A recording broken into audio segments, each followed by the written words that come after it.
c'est moi, Lola, l'ado libérée, et on se retrouve pour une interview de Damien Seguin. Alors, je vous ai raconté, je vous ai fait un vlog sur ma soirée exceptionnelle au Marin de l'année à l'Olympia, Marin de l'année 2022, où j'ai fait énormément de belles rencontres. Et parmi ces belles rencontres, une rencontre totalement inattendue, c'était Damien Seguin. Alors, je ne sais pas si vous situez un petit peu le personnage, mais si ce n'est pas le cas, je vais vous expliquer rapidement. Alors, Damien Seguin, c'est un skipper. Il faisait partie de l'équipe de France paralympique. Paralympique parce que, je le rappelle, Damien est né sans main gauche. Donc voilà. Et depuis quelques années, il a redirigé sa carrière vers la course au large et donc en IMOCA. Il a fait le Vendée Globe 2020. C'est en fait à cette période-là que moi, je l'ai rencontré, entre guillemets, parce que je ne l'avais pas rencontré puisqu'il était en train de faire le tour du monde, ce qui est totalement logique. Alors en fait, j'ai commencé à entendre parler de lui pendant le Vendée Globe 2020 où avec mes petits frères et sœurs, on suivait attentivement sa course parce que son objectif était alors de montrer que en fait il a fait la course au même niveau que tous les autres concurrents alors qu'il a une main en moins. Donc en fait c'était vraiment pour l'inclusion et franchement Décime est relevé haut la main parce que nous ça nous a trop touchés en tout cas dans la famille et moi particulièrement, enfin il n'y a pas particulièrement mais c'est juste que c'est moi qui vous parle donc voilà. Alors donc il s'est lancé dans la course au large avec un IMOCA qui s'appelait Apicil. Alors il a changé d'IMOCA, c'est-à-dire que maintenant il a l'ancien Maître Coq 4. Ouais, c'est un peu compliqué, ils ont fait des changements, on en perdrait la tête.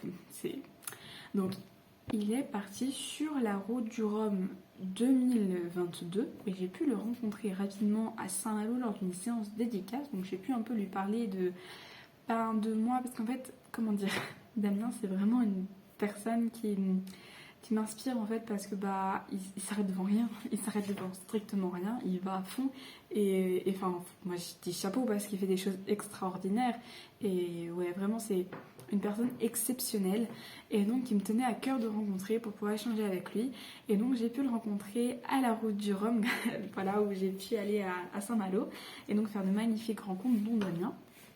Le premier jour c'était vraiment excellent. Et donc je l'ai revu, donc il a fait sa course qui s'est un peu mal passée parce que pour la première fois dans sa carrière en course au large, et en fait il a dématé, ça veut dire qu'il a dû abandonner suite à un problème matériel parce qu'il faut se rappeler que la voile c'est un sport technique et donc il y a certains paramétrages qui dépassent un petit peu le skipper. Et donc là, il a dématé, ça veut dire qu'il avait plus de main. Donc il a dû abandonner la course. C'est la première fois que c'est un abandon pour ces raisons-là. Voilà, moi quand je l'ai su, j'ai pleuré, vraiment, parce que je l'avais rencontré et plus on suit les courses, plus on retrouve les skippers dans différentes courses, plus on échange avec eux, plus on est proche avec eux, enfin on se sent proche avec eux forcément. Et ouais, ça nous fait quelque chose quand ils sont en pleine mer et que d'un seul coup on dit ah non, les nouvelles sont pas bonnes. Donc voilà, et donc je l'ai rencontré cette soirée, je l'ai revu une deuxième fois à cette soirée du Marin de l'année.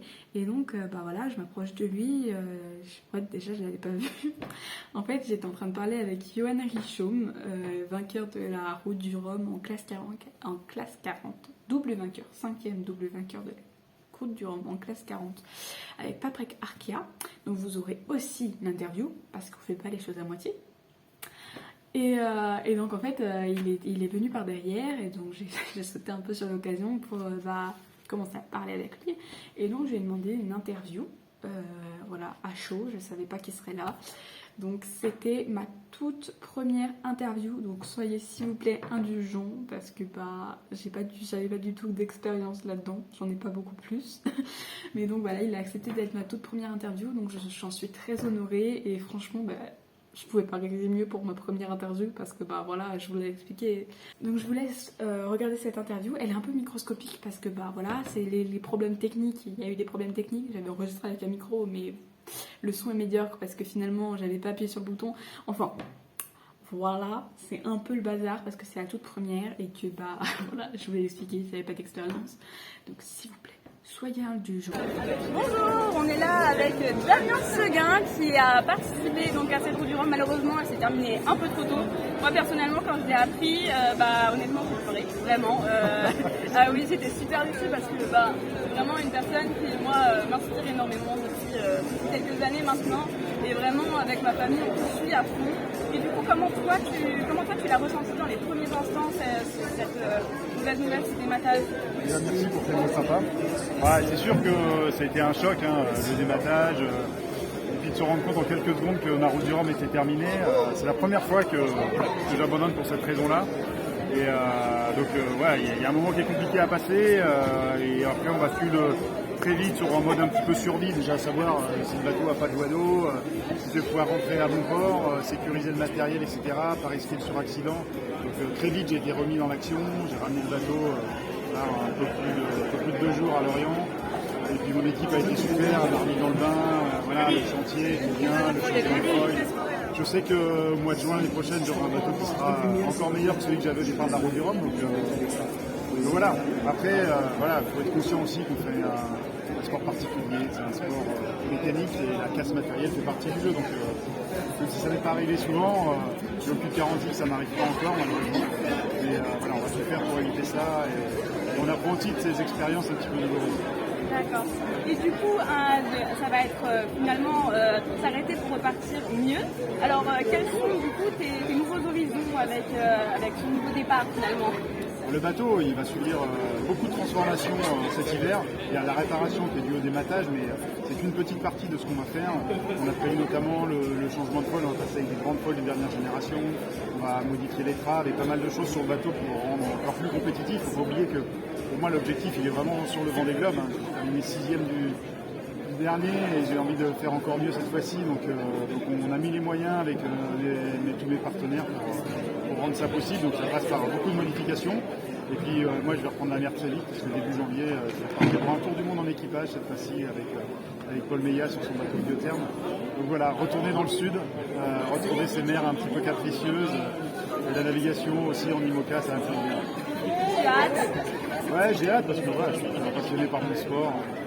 Et puis pouvoir retourner encore une fois dans le sud, vivre ces sensations-là, on n'a pas souvent l'occasion d'y aller. Et la prochaine fois, après, ce sera en solitaire en 2024. Donc là, pouvoir le faire en équipage avec des super coéquipiers, je pense que j'ai beaucoup à prendre. Ouais, c'est vrai qu'en équipage, ça change beaucoup. Mais du coup, ce projet de Vendée Globe 2024, cette fois-ci, tu vises un top 3? Ouais, c'est difficile de se projeter comme ça, mais ce que je veux en tout cas, c'est arriver vraiment prêt avec un bateau que je connais parfaitement. Là, on fait toute une phase d'amélioration du bateau pour le booster en performance. Et ensuite, ce sera de la navigation pour apprendre à dompter la bête parce que ça reste quand même des engins incroyables. Les IMOCA, c'est violent, c'est rapide, c'est physique, c'est assez ingrat. Je dis ça comme ça, je ne suis pas dépeint un tableau qui va plaire à tout le monde. Mais après, voilà, c'est le plaisir de naviguer sur ces engins-là et de se projeter sur un nouveau tour du monde. Pour moi, c'est super parce que le premier a été compliqué, même si c'est très bien terminé. C'était une sacrée expérience. J'ai beaucoup de choses, ça m'a donné envie de repartir pour un deuxième tour du monde et c'était important de pouvoir mettre les choses en face et de voir sa ligne dans les meilleures conditions. Eh bien génial, merci beaucoup d'avoir répondu à nos questions, vraiment merci beaucoup Damien. À bientôt sur les pontons alors. Oui, à bientôt. Et donc, comme vous l'avez compris, un rendez-vous de la plus haute importance a été pris ce soir-là. Je vous donnerai des nouvelles à ce moment-là. Et voilà pour cette interview qui m'a énormément touchée. Vraiment, c'est l'affaire, ça se voit peut-être pas sur la vidéo, mais je tremblais tout du long. Enfin voilà, c'était inattendu et quel moment magique, vraiment. Alors je voudrais remercier Damien pour ce moment parce que c'était exceptionnel. Et voilà, j'espère que la vidéo vous a plu. Si c'est le cas, n'hésitez pas à liker, à commenter, à partager, à vous abonner. Et c'est tout. Si vous pouvez appuyer sur la petite cloche pour recevoir les notifications de mes vidéos, si ça vous intéresse. Enfin, voilà quoi, la totale. Et voilà, vous pouvez me suivre sur Instagram, Facebook, YouTube.